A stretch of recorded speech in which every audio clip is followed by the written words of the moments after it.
उद्वेग से पीड़ित हो रहे हैं, उन सब के मूल में हमारी अपूर्णता ही कारण है।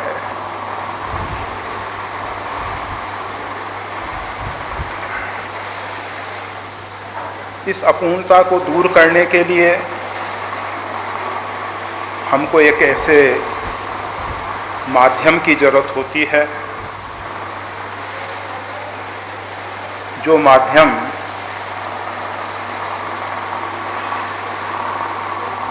हमको परमात्मा के श्री चरणों तक पहुंचा सके।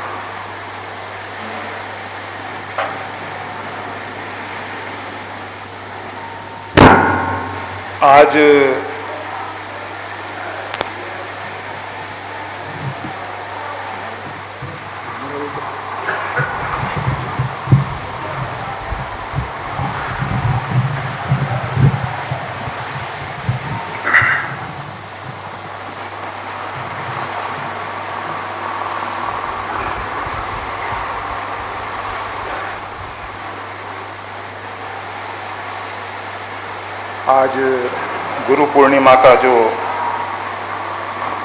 पवित्र दिन है, इस दिन भगवान ने हम सबके कल्याणार्थ भगवान वेद व्यास के रूप में भूमंडल पे अवतरित होकर हम सबको उस परम पवित्र ज्ञान का उपदेश दिया। उसके साथ साथ उन्होंने एक ब्रह्म सूत्र के माध्यम से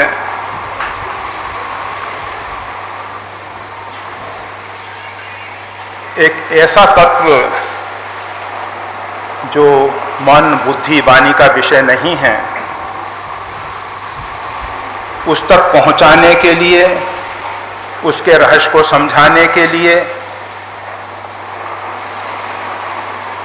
ब्रह्म सूत्र का सृजन किया। वो परमात्मा जो है वेदांत वेद्यम विभुम, वेदांत के द्वारा जाना जाता है। वेदांत विषयक उपनिषदों का जो सार है वो ब्रह्म सूत्र में ही निहित है, समाहित है। तो भगवान वेद व्यास ने आज के दिन ही, अर्थात आषाढ़ी पूर्णिमा के दिन भूमंडल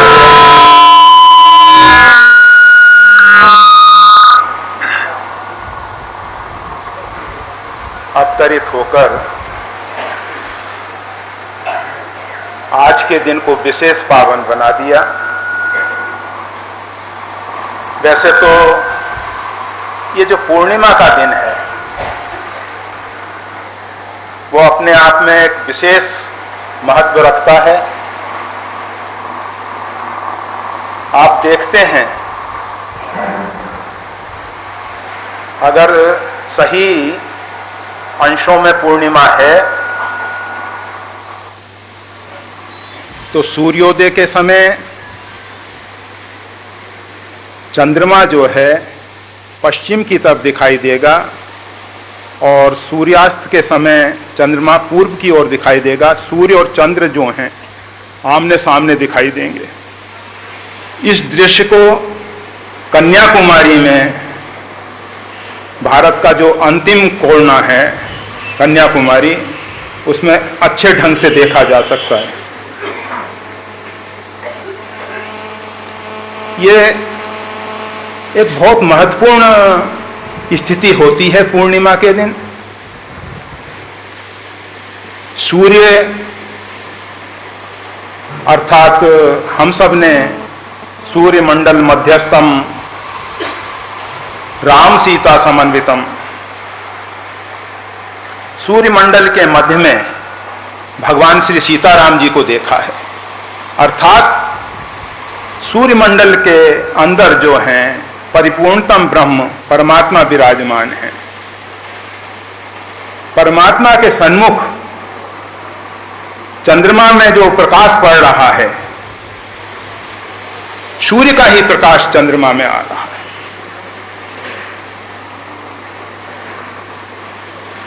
संत बड़े प्रेम से स्तुति में गाया करते हैं, गुरु मूरत मुख चंद्रमा, सेवक नयन चकोर, अष्ट पहर निरखत रहो, श्री गुरु चरणन की ओर।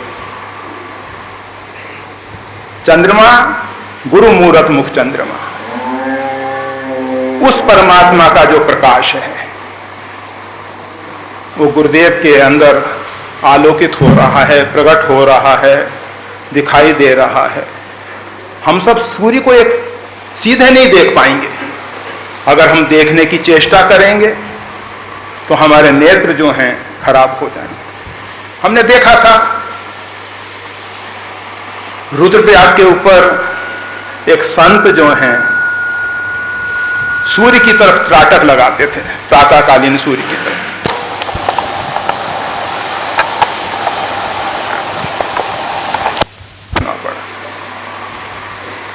सूर्य की तरफ हम सीधे नहीं देख सकते, परंतु वही सूर्य का आलोक जब चंद्रमा के माध्यम से आता है तो हमको शीतलता प्रदान करता है। चंद्रमा जो है अमृत बन जाता है। जितनी भी वनस्पतियां पुष्ट होती हैं वो चंद्रमा की किरणों से होती हैं। हमारे अंदर जो परमात्मा का आलोक है जब गुरु के माध्यम से प्रवेश करता है तो हम उस अमृत तत्व की प्राप्ति कर लेते हैं। मृत्योर्मा अमृतम गमय, मृत्यु से अमृत की ओर हमारी यात्रा शुरू हो जाती है। आज तक हम सब की यात्रा जो चल रही है, हम अभी तक मृत्यु धर्मा, मरण धर्मा जो संसार है उसी को जानते हैं।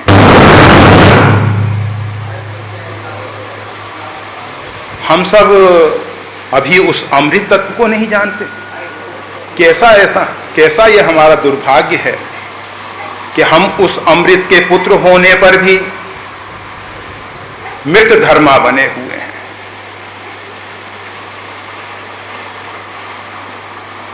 हम सबके जीवन में जन्म है, मृत्यु है, आदि है, व्याधि है। होना ये चाहिए था कि जिस प्रकार से हमारे परमपिता परमेश्वर भगवान श्री राम सच्चिदानंद घन हैं, उसी प्रकार हमको होना चाहिए। परंतु हम सबका दुर्भाग्य है कि हम मृत्यु को वरण कर रहे हैं।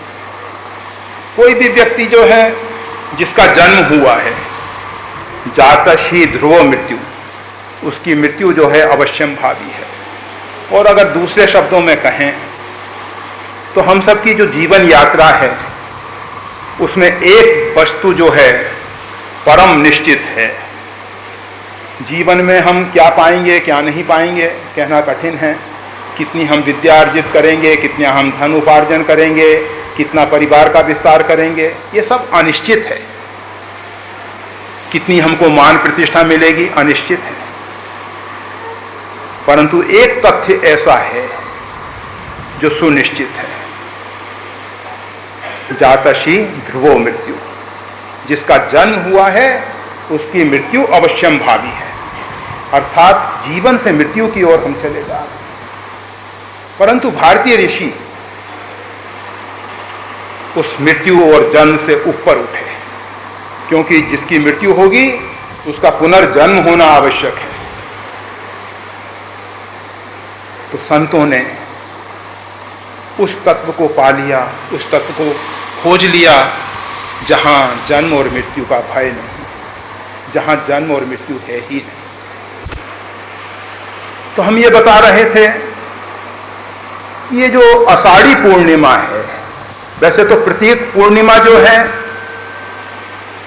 हमारे हृदय में एक भाव उल्लासित करती है।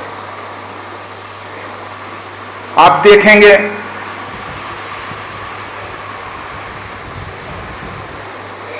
सूर्योदय होने से पूर्व पशु पक्षियों में जागरण प्रारंभ हो जाता है, परंतु मानव एक ऐसा है जो सूर्योदय होने के उपरांत भी सोता रह जाता है। ये क्या, जरा समझने की बात है। प्रकृति जो है बहुत कुछ दिव्य संदेश हमको देना चाहती है, देती है, परंतु हम सबके ऊपर इतने मल विक्षेप आवरण आ गए हैं जिससे हम प्रकृति के संदेश को नहीं ले पाते। हम अप्राकृत हो गए हैं और जो प्रकृति के नजदीक रहने वाले जीव जंतु हैं उसमें तुरंत एहसास होता है, सूर्योदय से पूर्व वो जाग जाता है। इसी प्रकार जब पूर्णिमा का चांद विकसित होता है तो समुद्र में ज्वार आ जाता है, समुद्र का जल उबलने लगता है, उसकी उताल तरंगें बढ़ने लगती हैं। चंद्रमा मनसो जातश, चंद्रमा जो है मन का देवता है। जब पूर्णिमा का चांद उदय होता है तो हमारे हृदय में भाव उदित होते हैं, हमारे अंतःकरण में भी तरंगें आंदोलित होती हैं, परंतु हम अंतःकरण की आवाज नहीं सुन पाते, नहीं देख पाते। यह हमारा दुर्भाग्य है। इसके पीछे मुख्य कारण यह है कि कभी भी हमने अंतर्मुख यात्रा करने की विचार ही नहीं किया, अपने अंदर प्रवेश करने का विचार ही नहीं किया। हमारी यात्रा जो है बाहरी संसार की है, बाहरी संसार की है। बाहर के जगत में भटकते रहते हैं, हम कभी भी खाली नहीं बैठ पाते।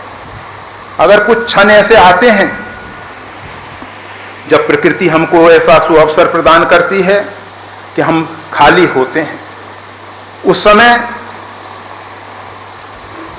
हम कोई मैगजीन उठा लेते हैं, न्यूज़पेपर उठा लेते हैं, टीवी या अपने पास डीवीडी के द्वारा कुछ मूवी वगैरह देखने लग जाते हैं। किसी न किसी प्रकार से हम फिर बाह्य जगत में भटकने लग जाते हैं। हम उस एकांत का लाभ नहीं ले पाते। अगर हम सब अपने अंदर प्रवेश करते, अपने अंतःकरण से परिचित हो जाते, अंदर एक दिव्य साम्राज्य है। इस बाह्य जगत से तो हम बहुत परिचित हैं, इसके विषय में तो वैज्ञानिकों ने बहुत शोध कार्य किए, पृथ्वी पे कहां क्या है ये सब बता दिया, परंतु हमारे अंदर क्या है उसमें हम अभी तक प्रवेश ही नहीं कर सके हैं। काफी कुछ विषय ऐसे हैं जिसमें हम बिल्कुल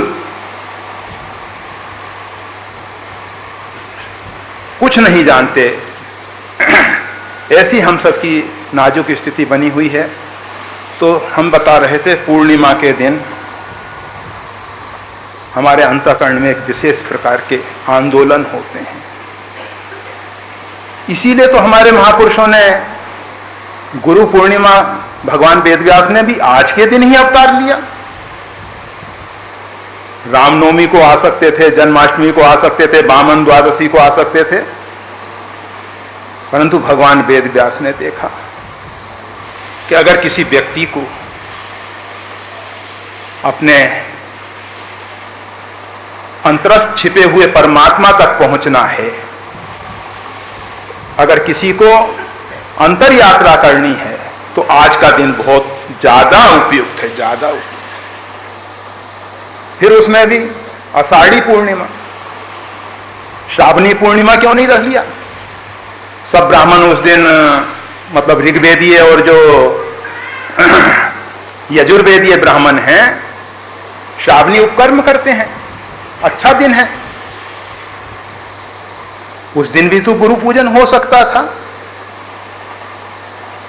अश्विन की पूर्णिमा तो बहुत अच्छी है, शरद पूर्णिमा है,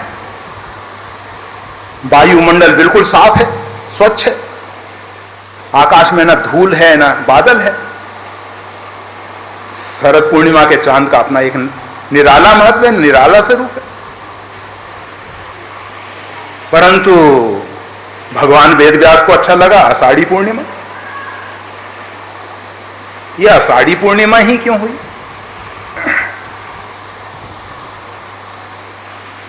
आपको मालूम है, जब रोहिणी तपता है, सूर्य जिस समय रोहिणी नक्षत्र पे होते हैं,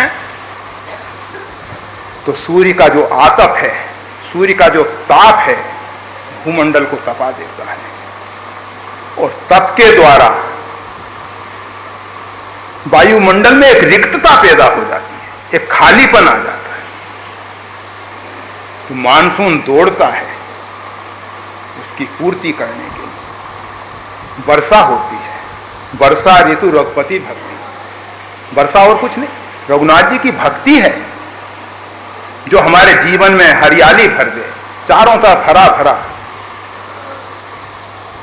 हमारे जीवन में आनंद और उल्लास ला दे।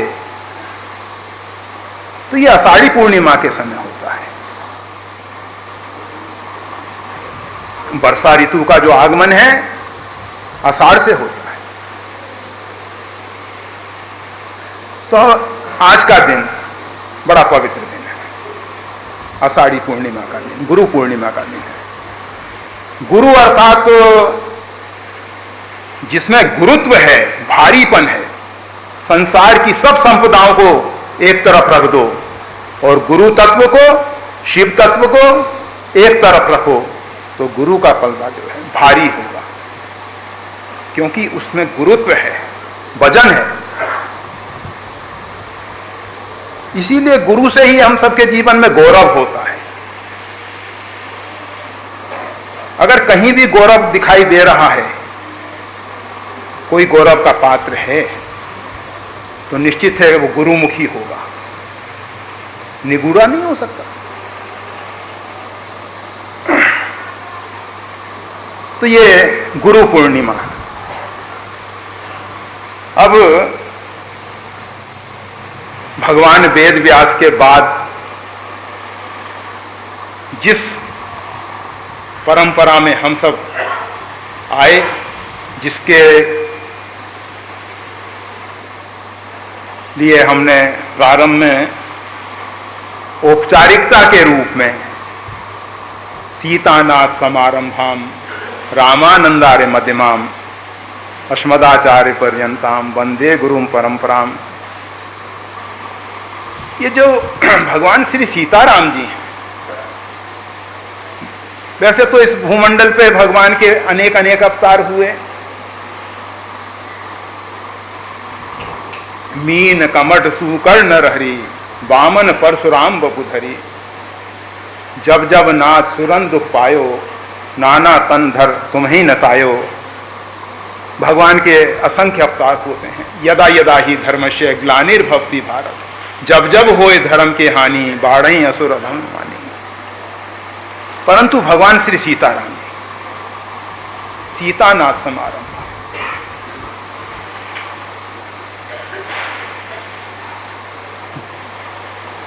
जगत गुरु च शाश्वतम तुरीयमेव केवलम, जो शाश्वत जगत गुरु हैं। आज गुरु पूर्णिमा है, तो सबसे पहले हमारा परिचय होना चाहिए शाश्वत गुरु से, जो हमेशा तुर्यातीत स्थिति में रहते हैं।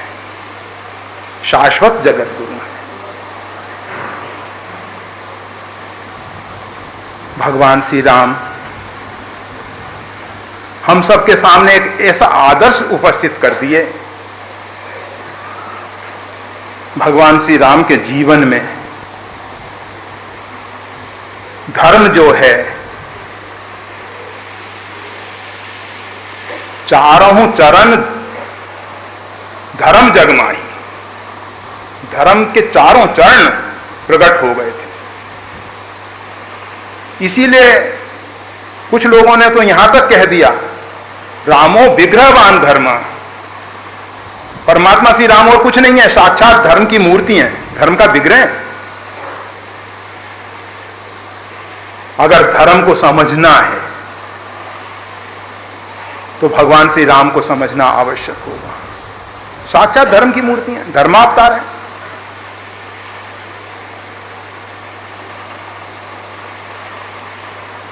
तो भगवान राम जी जो हैं, उनका जीवन जो है, भगवान श्री राम ने उपदेश दिए पर बहुत कम दिए।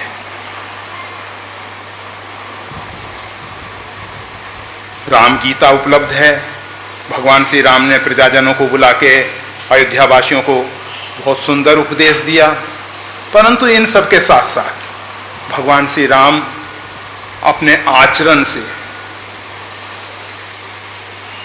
हम सबको बहुत कुछ प्रेरणाएं दी हैं। हम एक वैदिक परम मंत्र का, ऋग्वेदीय परम मंत्र का हमेशा स्मरण करते हैं। वैसे तो भारतीय संत जो हैं, वेदों को भी गान के रूप में स्वीकार करते हैं, और भगवान श्री कृष्ण ने भी कहा है, वेदा नाम साम वेदो अश्मि, शाम वेद के रूप में। एक संत अभी श्रीनगर में कथा कहने के लिए गए थे, उससे पूर्व यहाँ आए थे। न्याय के अच्छे मर्मज्ञ हैं, तुलसीदास जी महाराज न्यायिक हैं, अच्छे संत हैं।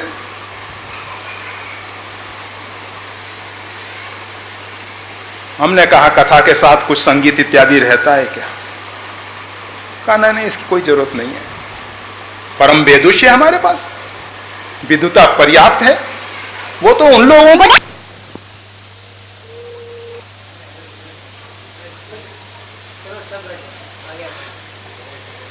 ये जो ज्ञान है वो हमारे जीवन में एक संगीत पैदा कर दे। एक भारतीय हिंदू सनातन धर्म ही एक ऐसा धर्म है जिसमें भगवान की प्रसन्नता के लिए नृत्य वाद्य आदि नाचा जाता है, नृत्य करते हैं। आपने राम अर्चन में एक उपचार है नृत्य वाद्य आदि के द्वारा भगवान को प्रसन्न करने का। और हमारे जो त्रिभुवन गुरु हैं, तुम त्रिभुवन गुरु वेद बखाना, भगवान शिव वो स्वयं नृत्य करते हैं। और आपको शायद मालूम होगा, रावण में बहुत कमियां थीं, विधि प्रपंच गुण अवगुण साना। ये सृष्टि में कोई भी ऐसा नहीं है जिसमें सिर्फ गुण ही गुण हो। जहां गुण हैं अवगुण भी होंगे, अवगुण है तो गुण भी होंगे। परंतु रावण जिस समय शिव तांडव का पाठ करते हुए नृत्य करता था, पूजा वसान समय 10 वक्त गीतम,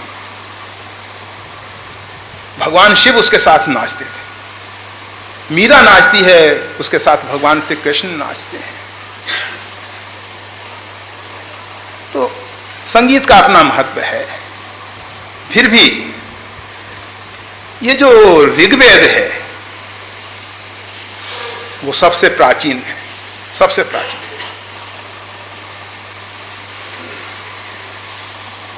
उसमें एक पवित्र ऋचा आती है, केवलादो भक्ति केवलाघो भक्ति। केवल जो अपने लिए जीता है उससे बड़ा पापी संसार में कोई नहीं। वैसे वेद का मंत्र कह रहा है केवलादो भक्ति केवलाघो भक्ति, केवल अग वही है, केवल पाप वही है जो केवल अपने लिए जीता है। भगवान श्री राम का जीवन जो है, पूरा जीवन देखिए आप, अपने लिए नहीं है, अपने परिवार के लिए नहीं है, सीमित दायरे में नहीं जिए भगवान श्री राम। उनका भी परिवार है, उनके भी पुत्र हैं, उनकी भी पत्नी है, उनके भी माता पिता हैं, सब है। परंतु बचपन से लेके महाप्रयाण तक भगवान श्री राम सदेह अपने नित्य धाम के लिए पदार्पण किए, तब तक अपने लिए कुछ नहीं जिया गया, सारी सृष्टि के कल्याणार्थ जिए भगवान श्री राम। इसलिए वो जगत गुरु च शाश्वतम, वो शाश्वत जगत गुरु हैं। उन्होंने हम सबको एक मंत्र दिया है, मानव अगर तुम सुखी होना चाहते हो, सुख चाहे मूर्ण धर्म रता। हम सुख तो चाहते हैं, परंतु धर्म में रति नहीं, धर्म में प्रेम नहीं।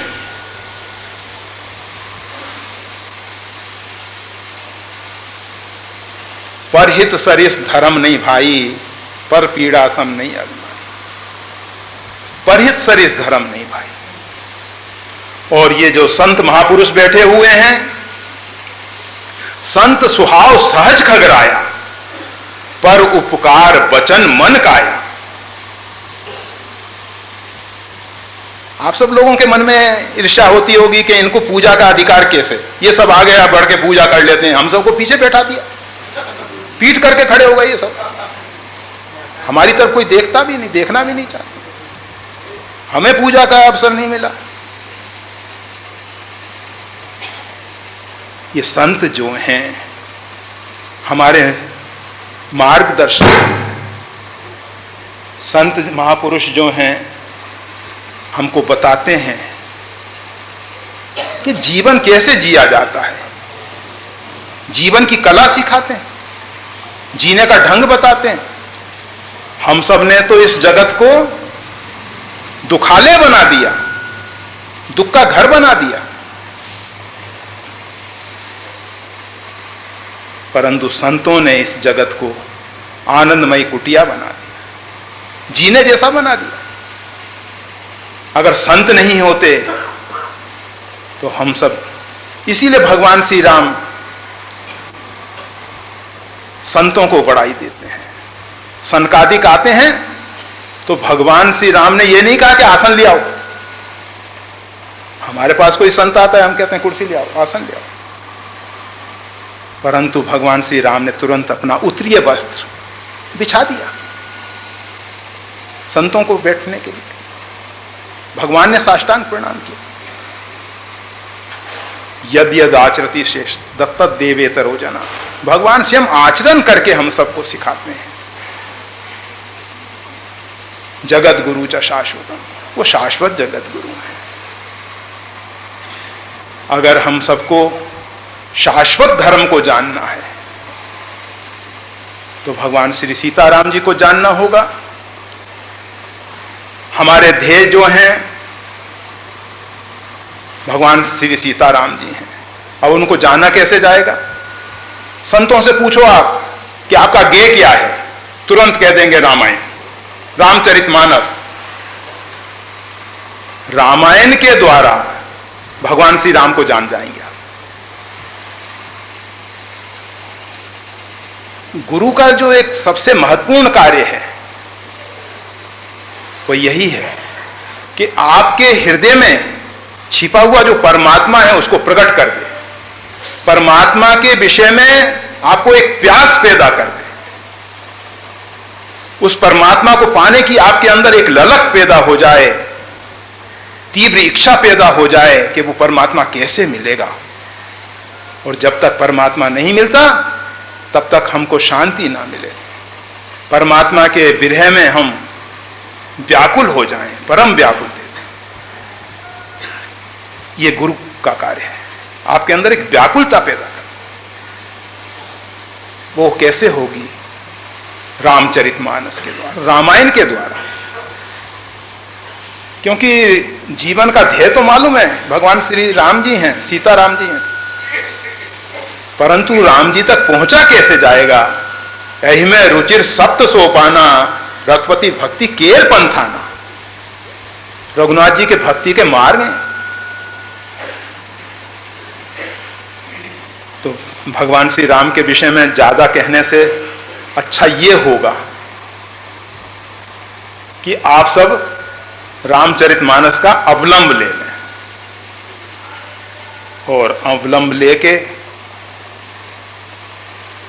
भगवान श्री राम तक पहुंचे। अगर रामचरितमानस को आप पढ़ेंगे तो आप जानेंगे भगवान शंकर जो हैं, एक बार त्रेता जुग माही शंभु गए कुंभज ऋषि पाही।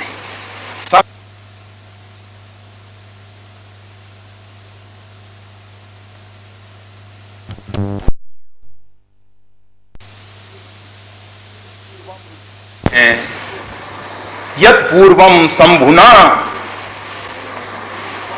रच महेश निज मानस राखा।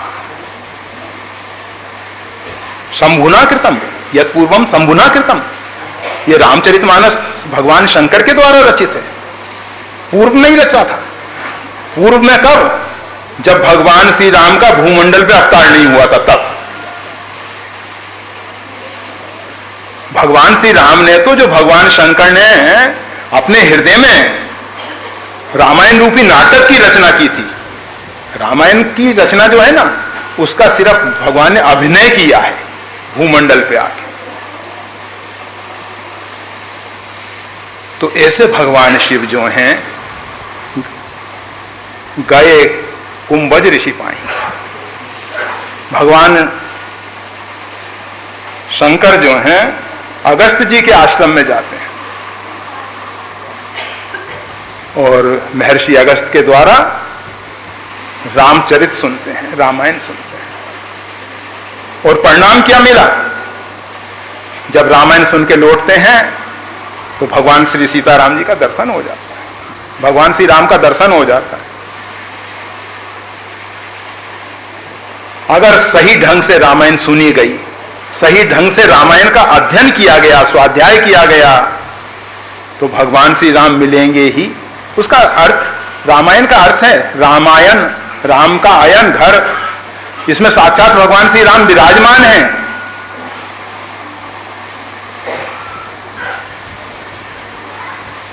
मुकुर मलिन और नयन विहीना, राम रूप देखें कि दीना।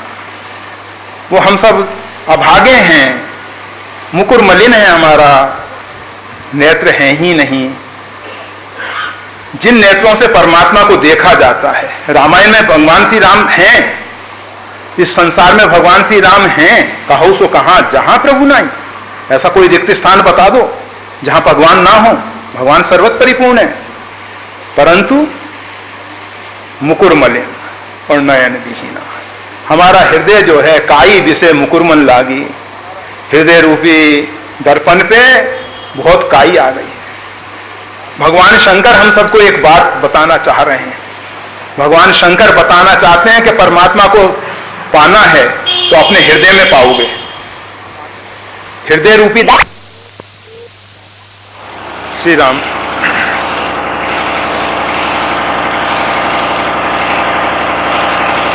जैसे भगवान श्री राम जो हैं, परमात्मा श्री राम जो हैं,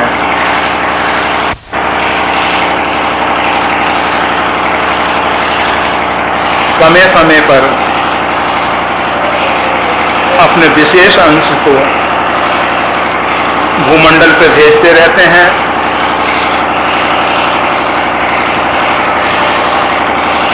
जिसको हम सब अंशा अवतार के रूप में देखते हैं।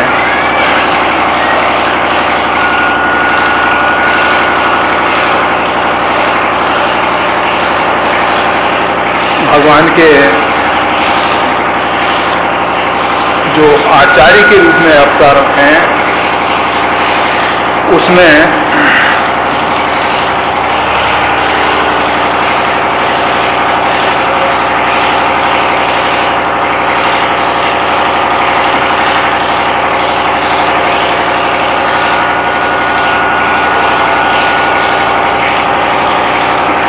परमात्मा ने जितनी बोलने की शक्ति दी है ना, उससे ज्यादा वो बोल रहा है।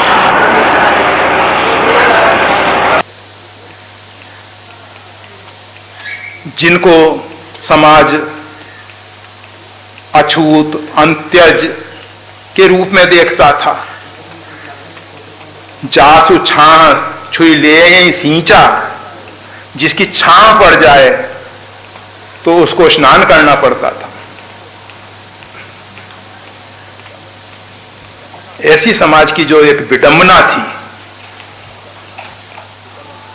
उसको दूर करते हुए भगवान स्वामी जी ने बताया, कोई व्यक्ति जन्म से ही श्रेष्ठ नहीं होता। ठीक है कि अगर उसके माता पिता सही हैं, उनका जीवन सही है, उन्होंने वर्णाश्रम धर्म की मर्यादा का पालन किया है, तो उनके यहां जो संतान होगी वो भी श्रेष्ठ होगी। परंतु भगवान स्वामी जी ने कर्म को प्रधानता देते हुए कर्म की प्रधानता का पाठ हम सबको पढ़ाया। कर्म प्रधान विश्व कर राखा, जो जस करई सो तस फल चाखा। और सभी को भगवान की भक्ति का अधिकार दिया। वैसे स्वामी जी के जीवन की असंख्य देन हम सबके लिए हैं, फिर भी उसमें से कुछ महत्वपूर्ण बातें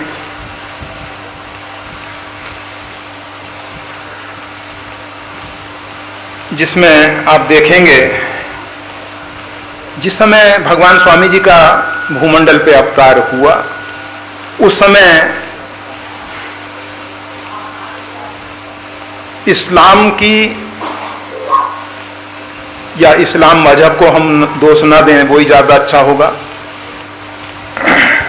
इस्लाम के अनुयायी जो अपने आप को मुसल्लिम ईमान पे मुसल्लिम मानते थे, अर्थात मुसलमान,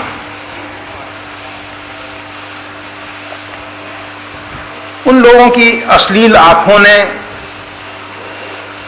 जो किसी भी सौंदर्य को अपना भोग्य बनाना चाहती थीं, जिनके समाज में महिलाएं सिर्फ एक भोग्या वस्तु मात्र रह गई थीं, उन लोगों का जब इस भारत पे आधिपत्य हुआ,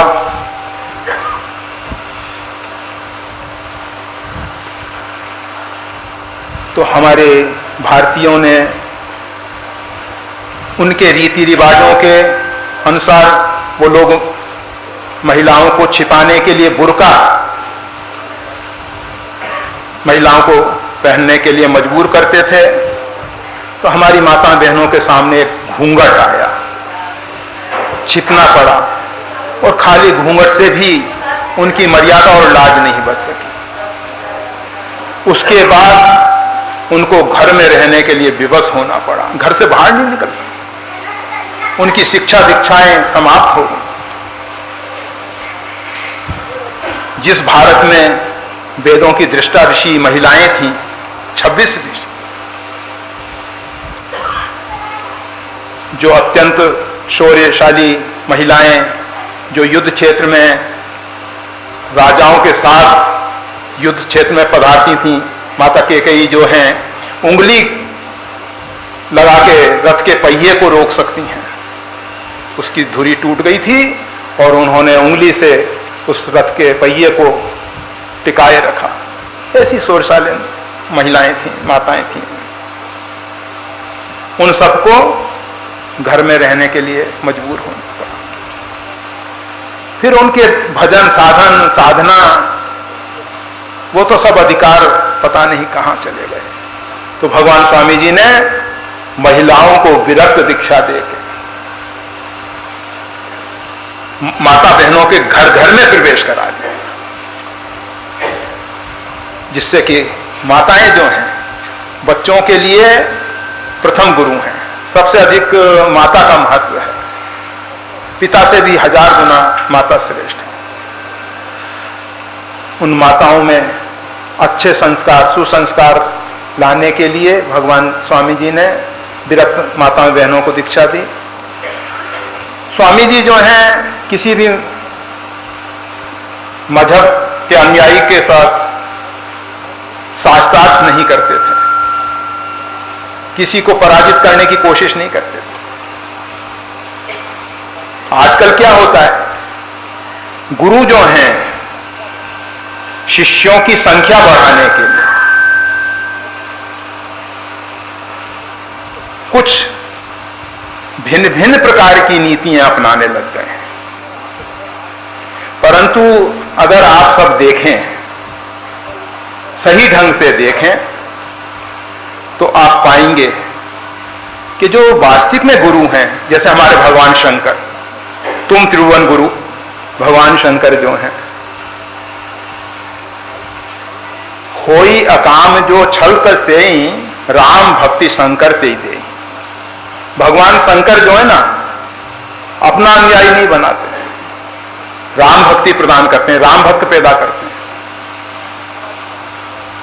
हनुमान जी महाराज जो हैं राम भक्त बढ़ाते हैं, हनुमान भक्त नहीं बढ़ाते, अपना अनुयायी नहीं बनाते।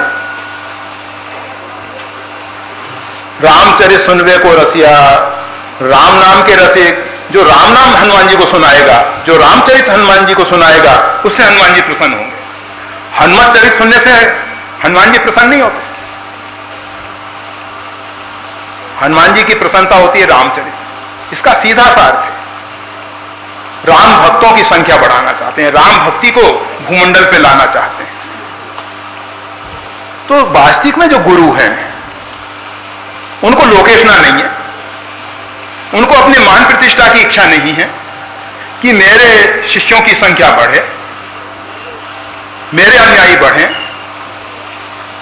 तो भगवान श्री स्वामी जी ने जो जिस मजहब के द्वारा, जो जिस मार्ग के द्वारा परमात्मा तक आगे बढ़ रहा था, उसी मार्ग में उसको आगे बढ़ाया।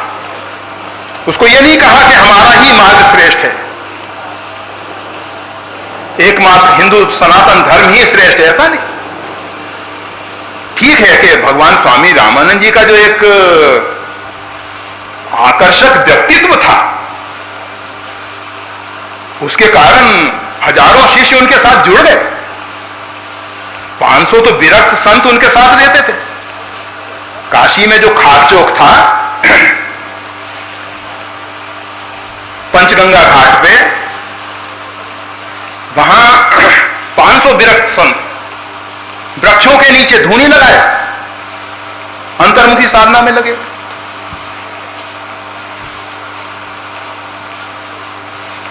तो वो स्वामी जी का एक विशेष आकर्षण खींच लेता था अपनी तरफ। जो एक बार उस द्वार पे पहुंच गया, लौटने की इच्छा ही नहीं हो। बड़े बड़े राजा जो हैं, भूप राज तज होई बेराग, राजपाट छोड़ देते थे, बैरागी धारण कर लेते थे। वो एक स्वामी जी का आकर्षक व्यक्तित्व था।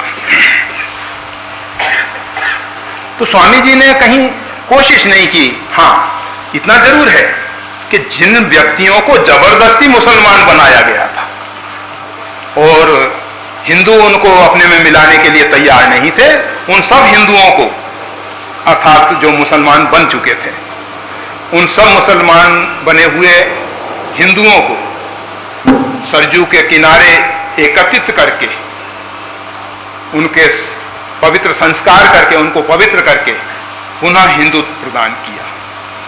ये उनकी इच्छा थी। इसलिए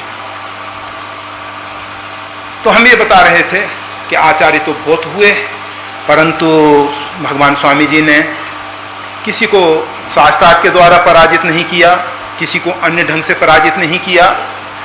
स्वामी जी तो अजात शत्रु, कोई शत्रु पैदा ही नहीं हुआ स्वामी जी के। स्वामी जी की दृष्टि में कोई शत्रु नहीं है। भले ही कुछ लोग उनसे शत्रुता रख लिए हों, वो एक अलग बात है, उनके स्वार्थ हल नहीं हुए हों, उन्होंने स्वामी जी को दूसरे ढंग से देखा हो, परंतु स्वामी जी अजात शत्रु थे। और फिर अब समय तो काफी हो रहा है। हमारे श्री सद्गुरुदेव भगवान, उनके विषय में इतना ही हम कह पाते हैं कि जिनका संकल्प अपने आप में सिद्ध रहा और उन्होंने जैसा जैसा सोचा, जैसा जैसा चाहा, वैसा वैसा ये शरीर बन गया। नहीं तो इस शरीर में किसी भी प्रकार की कोई भी योग्यता नहीं थी। आज भी योग्यता तो नहीं है, परंतु इतना जरूर है, सद्गुरुदेव का वरद हस्त है, उनकी छत्र छाया है, तो जीवन में परिस्थितियां तो सब प्रकार की आती रहती है, फिर भी अंदर एक आनंद रहता है। सेवक सुतपति मात भरोसे, रहाई असोच बनई प्रभु पोसे, कि हमारी पुष्टि करने वाले, हमारे पृष्ठपोषक, हमारे संरक्षक हमारे सद्गुरुदेव हैं। उनका जो वरद हस्त है हमेशा साथ में है। हमारे श्री महाराज जी ने पूरा जीवन, ये रामानंदी संतों का जीवन जो है, इसमें 3 सूत्र प्रधान हैं। अंतर्मुखी साधना, सेवा और भगवत नाम। इसमें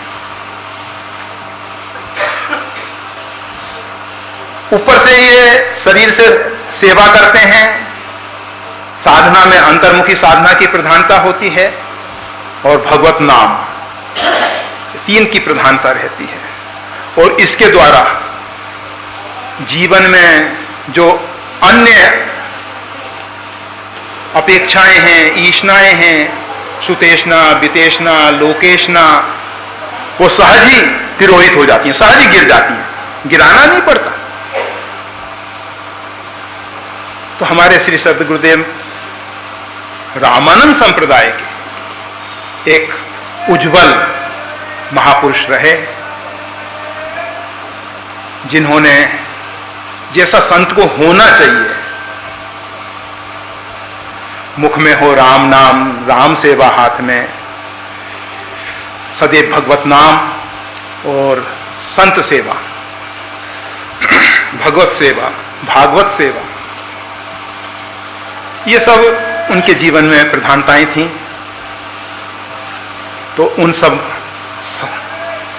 सीतानाथ समारंभाम रामानंदार्य मध्यमाम अस्मदाचार्य पर्यंताम वंदे गुरुम परंपराम, इस गुरु परंपरा के सभी महान भावों को बारंबार वंदन करते हैं।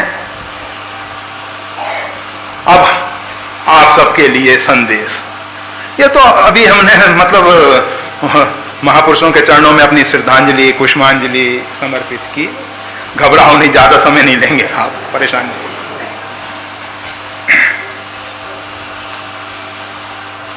गुरु पूर्णिमा, गुरु तो ऐसा चाहिए शिष्य कछ ना ले, शिष्य तो ऐसा चाहिए गुरु को सब कुछ दे। गुरु अपने आप में परिपूर्ण है, किसी वस्तु की जरूरत ही नहीं है। आपकी गुरु दक्षिणा की जरूरत नहीं। आप जो भेंट पूजाएं लाए होगे, सोचते होगे कि गुरु पूर्णिमा को अपने हाथ से रखेंगे, उसकी जरूरत नहीं। गुरु चाहते हैं, शिष्य तो ऐसा चाहिए,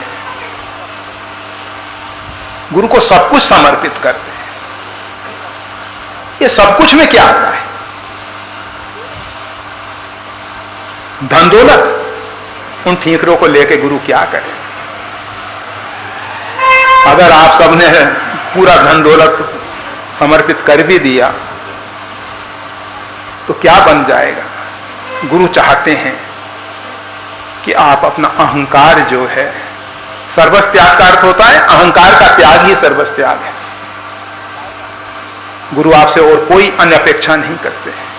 गुरु के अंदर एक भावना है कि जिस निजानंद की मस्ती में गुरु हैं, वह आनंद, वो दिव्यानंद, वो परमानंद आप सबको प्राप्त हो। और उसके लिए आपको कुछ मूल्य चुकाना होगा।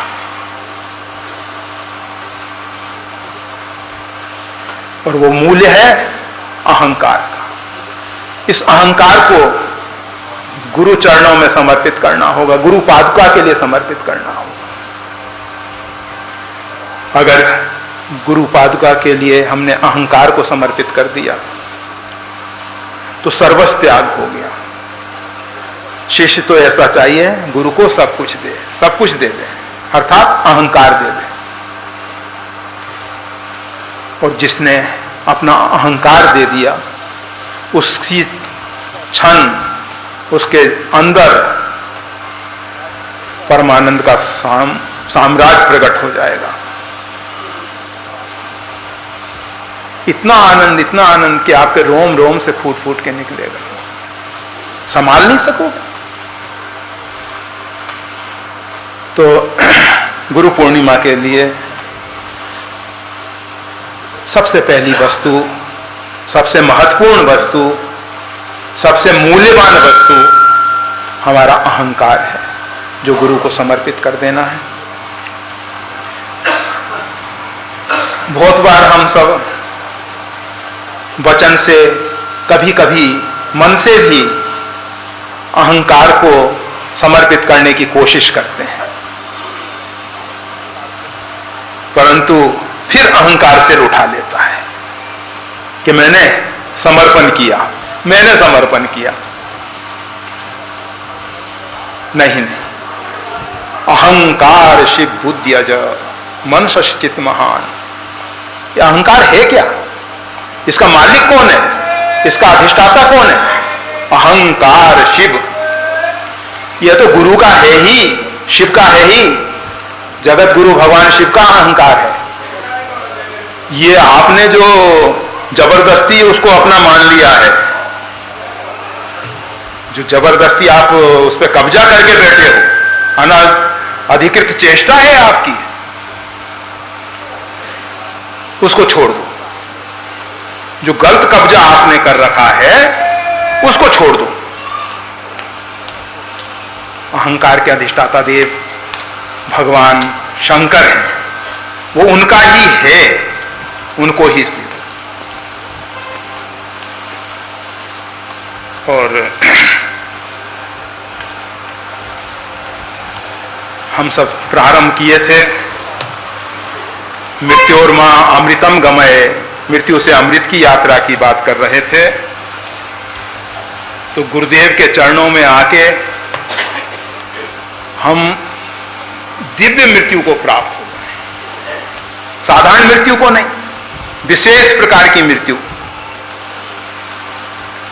जैसे प्रकृति जो है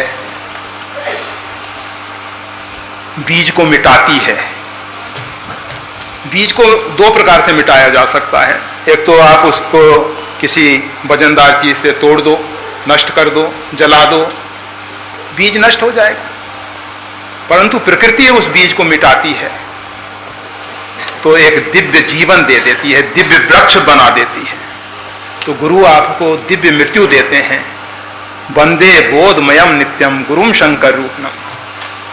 गुरु जो है शंकर रूपी हैं, संहार करता देव। वो आपके जीवन में संहार करना चाहते हैं, आपको मारना चाहते हैं। और ऐसी मृत्यु जिसके बाद फिर आपको बारंबार मरना नहीं पड़ेगा। एक बार अगर गुरु कृपा से मर गया फिर बारंबार उसको मृत्यु का मुख नहीं देखना पड़ेगा।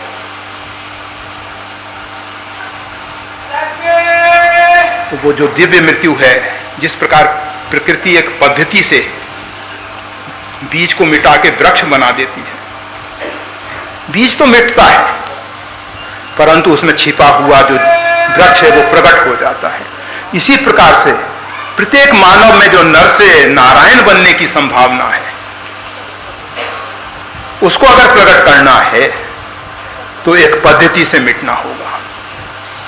और उस पद्धति के जो क्रम है, आपको ये जो मंत्र, नित्य स्वाध्याय, सत्संग, इन सब के लिए जो प्रेरित किया जाता है, उसके पीछे सिर्फ इतना ही कारण है कि आप सब पद्धतिबद्ध मिट जाओ। जब आप इसलिए कर रहे हो, मिटने के लिए कर रहे हो, बनने के लिए नहीं। एक बात समझ लेना, जिसने बनने की कोशिश की, जो बना तो मिटा, मिटेगा ही, और जो मिटा सो बना। जो मिट जाएगा वो बन जाएगा, पर पद्धति से। एक उसके सोपान हैं, एक सीढ़ियां हैं। तो जो आप सबको नित्य नियम इत्यादि बताया गया है, उसके विषय में उदासीन ना हो जाए। उदासीन का अर्थ समझते हो ना, ऊंचे बैठ जाना।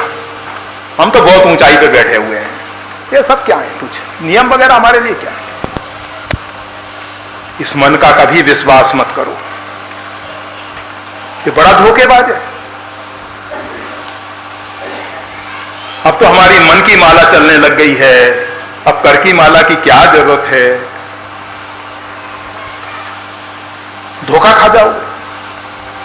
मन की माला चले, बहुत अच्छी बात है, परंतु कर की माला नहीं छोड़ देना, जरूर नियम करना।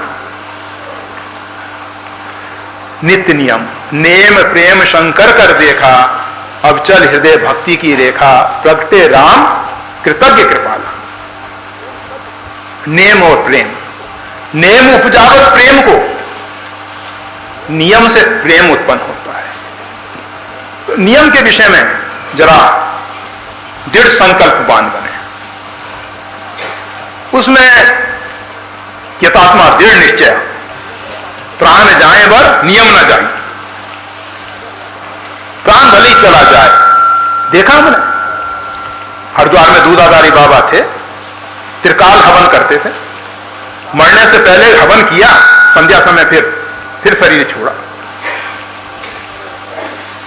अभी हमारे श्रीमंत पंचतेरा भाई त्यागी के रामकिशोर दास जी महाराज प्रातःकाल का नियम करने जा रहे थे, उसी समय फिर उनका शरीर का प्रारब्ध, मतलब अंतिम श्वास तक नियम के विषय में हम सब दृढ़ बने। हम सब अपने आप को ऐसा ना मान लें कि अब हम तो बहुत ऊंची स्थिति में आ गए, नियम के प्रति उदासीनता ना आ जाए। और ये जो संत महापुरुष हैं, जिनसे हमको बहुत कुछ मिला है और मिल रहा है और मिलता रहेगा, इनकी चरण रज बन जाए। हरि गुरु संतन सो साचो। परमात्मा, गुरु और संत, ये तीनों एक स्तर के हैं, एक कक्षा के हैं, इनमें भेद नहीं। और इन तीनों के प्रति हम प्रमाणित हैं। हमारे प्रत्येक क्रियाकलाप जो हैं, संसार के प्रति आप कितने प्रमाणित हो आप जानो, कोई फर्क नहीं पड़ने वाला, परंतु इन तीनों के प्रति हरि गुरु संतन सो साचो, इन तीनों के प्रति हम प्रमाणित हों। हमारा आहार व्यवहार बर्तन प्रमाणित हो। और अंतिम में बस परमात्मा से प्रार्थना करेंगे। हमारी प्रार्थना सुनी जाएगी या न सुनी जाएगी हम नहीं जानते। प्रार्थना तो हमेशा करते आ रहे हैं, सर्वे भवन्तु सुखिनः सर्वे सन्तु निरामयः, परंतु देखा जाता है कि हमारी प्रार्थना में कोई ताकत ही नहीं है। फिर भी हम अपना तरफ से कर रहे हैं, जो हो ना हो। परमात्मा से यही प्रार्थना है कि परमात्मा आप सबको निष्केवल प्रेम अर्थात प्रेमा भक्ति अर्थात परमात्मा के साथ जुड़ जाना। भक्ति, प्रेमा भक्ति परमात्मा के साथ जीव को जोड़ती है। योग जोड़ने का, ये सारी सृष्टि जुड़ी हुई है। हम उसको नहीं देख पा रहे हैं। हमको लग रहा है कि ये सब सूर्य अलग है, चंद्र अलग है, पृथ्वी अलग है। नहीं, सब जुड़े हुए हैं, एक दूसरे के साथ बहुत नजदीक से जुड़े हुए हैं। सूर्य की रश्मियां अगर आनी बंद हो जाए, सूर्य का प्रकाश, सूर्य का ताप आना बंद हो जाए, तो 8 मिनट बाद पृथ्वी ठंडी। मतलब 8 मिनट तो जो सूर्य का प्रकाश चल चुका है ना, उसको पृथ्वी तक आने में समय लगता है। तो इसलिए वो 8 मिनट तक तो आएगा जो चल चुका है, और जब सूर्य ठंडा हुआ उसके बाद पृथ्वी ठंडी होनी शुरू हो जाएगी। तो हम सब जुड़े हुए हैं। ये संपूर्ण विश्व ब्रह्मांड जो है, विश्व रूप रघुवंश मणि करहु वचन विश्वास, ये संपूर्ण विश्व परमात्मा का स्वरूप है। परमात्मा के किसी भी अंग को कष्ट होगा तो हम सुखी नहीं हो सकेंगे। हम भी परमात्मा के एक अंग हैं। शरीर की एक उंगली अगर रुग्ण है तो पूरा शरीर दुख पाता है। तो कोई भी कार्य करेंगे हम तो समष्टि जगत के हित के लिए करेंगे, व्यक्तिगत स्वार्थ के लिए नहीं करेंगे, केवल अपने लिए नहीं जिएंगे। कोई भी हमारा कार्य, कोई भी क्रिया, कोई भी कार्य समष्टि जगत के हित के लिए होगा। हम उसको आघात नहीं पहुंचाएंगे, उसको धक्का नहीं देंगे, उसको ठेस नहीं पहुंचाएंगे। परमात्मा कृपा करें, हम सब परमात्मा के श्री चरणों में आश्रय पाएं। जय श्री राम।